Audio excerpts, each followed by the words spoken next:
Alors aujourd'hui, on va faire une petite expérience sur la convection thermique. Donc on avait vu dans la dernière vidéo comment marchait la conduction, donc la conduction qui permettait dans un solide de propager la chaleur de la flamme via un matériau et que la chaleur se propageait dans le matériau.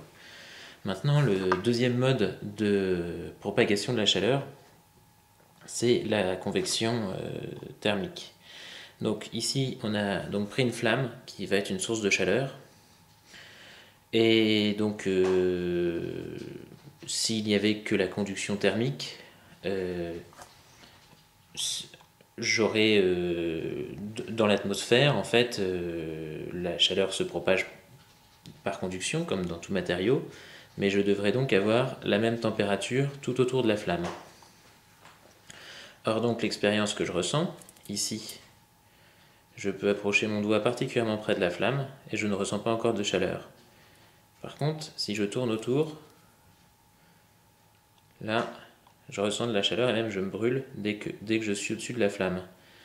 Donc, pourquoi à une distance très élevée de la flamme ici, vers le haut, je ressens une brûlure, alors qu'à une distance très proche sur le côté, je ne ressens rien? Eh bien, ça prouve qu'il y a un autre mode de transfert de la chaleur que bêtement la conduction qu'on a vu dans la dernière vidéo, puisque normalement je devrais me brûler de la même manière ici que ici. Donc en fait, ce qui se passe, c'est qu'il y a un autre transfert de la chaleur qui s'appelle la convection. Donc en fait, la bougie ici va chauffer l'air qui l'entoure, et l'air chaud va se déplacer vers le haut. Et donc en fait, c'est pour ça qu'ici, on sent au-dessus beaucoup plus la température que quand on est sur les côtés.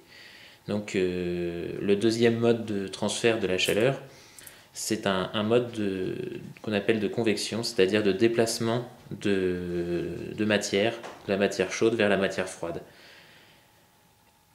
Alors, dans l'air, hein, puis en général, ça se déplace du bas vers le haut, puisque l'air chaud est plus dilaté et donc va avoir tendance à monter. Donc c'est pour ça qu'on obtient de la chaleur au-dessus de la flamme.